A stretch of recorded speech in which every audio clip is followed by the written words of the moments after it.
Hey everyone, quick story time on Dadaism, an early 20th century art movement. There was a famous artist, Marcel Duchamp, not Duchamp, even though I love saying it that way. He was technically French. Anyway, he created an artwork in 1917 called Fountain, and he took a utilitarian object, which is something that has a specific purpose in our day-to-day lives, and he pivoted it slightly so that he, as the artist, perceived it in a new way that elevated it to become art.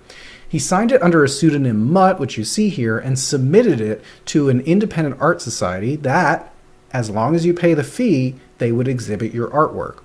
So this was in New York, and he was a board member on that society, but nobody knew it was his art, so they deliberated whether or not it was art. They had to show it, but they suppressed it. They put it behind a wall partition, and Duchamp never actually saw his work at the exhibit.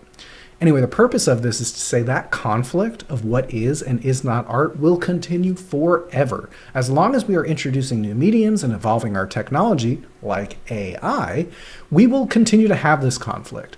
We have hundreds and thousands of creative works shoved into this large language model to create this amalgamation of nonsense slop that we can interact with. And I find it so fascinating to do the most ridiculous prompts I possibly can.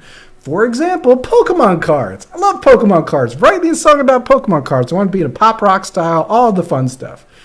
It does it. I don't take credit for the output.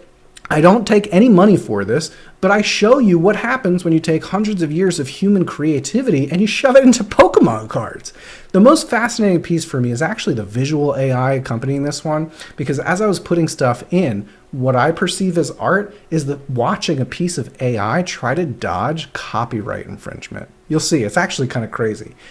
Anyway, the piece ended up being called Pocket Passions, because you couldn't have Pokemon. And I hope something from this little soapbox helps you, quote unquote, hashtag get inspired.